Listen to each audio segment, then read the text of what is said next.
saudara-saudara, ada simulasi. Kalau terjadi perang dunia ketiga nuklir, kita yang tidak terlibat saja pasti kena.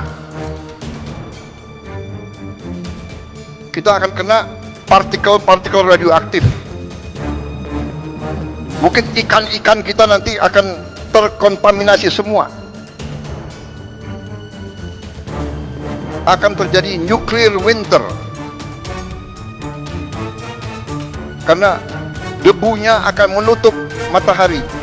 Dan menutup mataharinya tidak 1 tahun, tidak 2 tahun, tidak 3 tahun. Para ahli mengatakan bisa winternya itu puluhan tahun. Kalau terjadi perang nuklir, dampaknya bukan hanya kehancuran sesaat. Dunia bisa masuk ke musim dingin global. Bukan 1 tahun, bukan 2 tahun, tapi bisa puluhan tahun. Kalimat ini terdengar singkat, namun dampaknya jika benar terjadi, mengubah wajah peradaban manusia selamanya. Ini bukan film fiksi, bukan cerita kiamat versi Hollywood. Ini peringatan nyata dari seorang kepala negara tentang sesuatu yang secara ilmiah memang mungkin terjadi. Lalu pertanyaannya, benarkah perang nuklir bisa menyebabkan musim dingin puluhan tahun? Apakah ini yang hanya ketakutan berlebihan atau skenario terburuk yang diakui oleh sains? Dan bagi orang beriman, apakah Al-Quran dan hadis telah memberi isyarat tentang kehancuran besar akibat ulah manusia sendiri? Mari kita bahas perlahan, tenang, dengan ilmu dan dengan iman.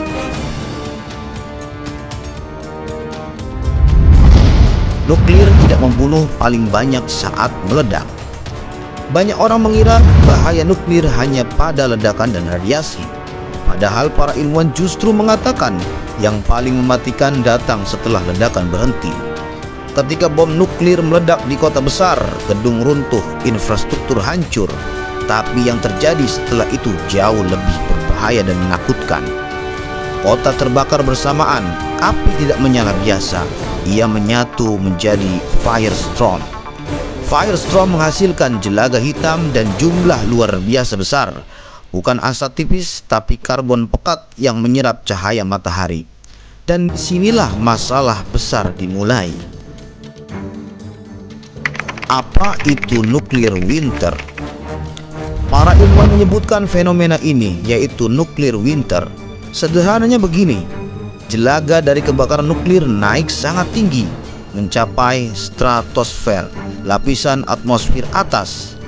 Di sana jelaga tidak bisa turun oleh hujan. Ia bertahan bertahun-tahun menutupi matahari. Akibatnya, matahari tetap ada, tapi panasnya tidak sampai ke bumi. Bayangkan, siang hari terasa seperti senja panjang berbulan-bulan, bertahun-tahun. Suhu global turun, fotosintesis terganggu, bumi masuk kepada fase dingin dan gelap. Inilah yang dimaksud dengan winter global. Lalu mengapa bisa puluhan tahun? Ini bagian paling penting. Ilmuwan membagi 2 kemungkinan. Skenario terbatas, yaitu perang nuklir kecil, pendinginan 3-5 tahun. Dunia menderita tapi masih pulih. Skenario terburuk, yaitu perang nuklir skala besar. Ratusan hingga ribuan bom dijatuhkan. Jelaga sangat tebal, terjadi umpan balik iklim. Umpan balik ini seperti efek domino. Es meluas, memantulkan panas bumi makin dingin. Laut mendingin, arus laut melemah. Siklus karbon terganggu. Dalam kondisi ini para ilmuwan memperingatkan, pendinginan tidak lagi sementara, tapi bisa masuk kepada fase iklim dingin berkepanjangan. Bukan pasti, tapi cukup mungkin untuk dijadikan peringatan serius. Disinilah masuk akal ketika Presiden Prabowo menyebut bukan 1 atau 2 tahun, tapi puluhan tahun. Yang paling mematikan, kelaparan. Yang membunuh paling banyak bukan bom, tapi kelaparan global. Tanaman gagal panen, padi, gandum, jagung tidak tumbuh. Laut dingin, plankton mati. Negara yang tidak terkena bom pun tidak bisa impor, tidak bisa tanam, tidak bisa bertahan lama. Ilmu pengetahuan menyimpulkan perang nuklir bisa menghancurkan peradaban tanpa harus memusnahkan seluruh manusia.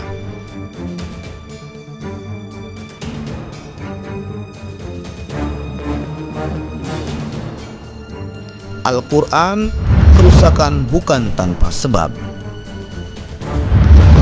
Menurut Al-Quran, kerusakan bukan tanpa sebab. Disinilah Al-Quran berbicara dengan sangat tegas. Zuharul fasadu fil barri wal bahr bima kasabat aydin nas. Telah tampak kerusakan di darat dan di laut karena perbuatan tangan manusia. Quran Surat Ar-Rum ayat 41. Perhatikan, karena perbuatan manusia, bukan karena alam jahat, bukan karena Allah yang zalim, tapi karena manusia memiliki ilmu, memiliki kekuatan, tapi kehilangan akhlak. Perang nuklir adalah puncak daripada ayat ini.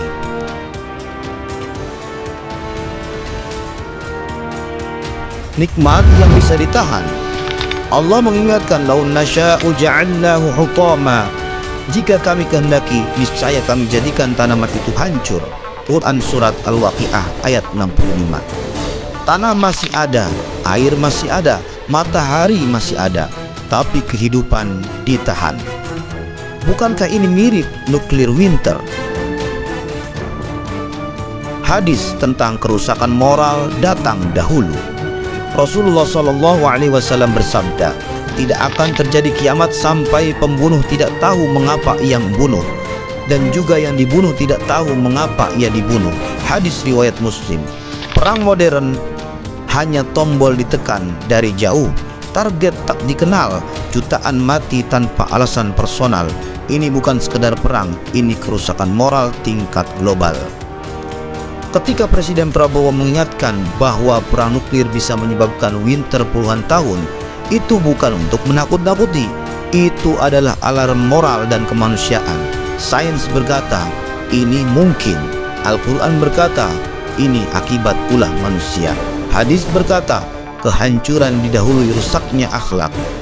Dan selama matahari masih terbit, meski redup, kesempatan untuk kembali dan memperbaiki diri masih terbuka. Demikian, terima kasih.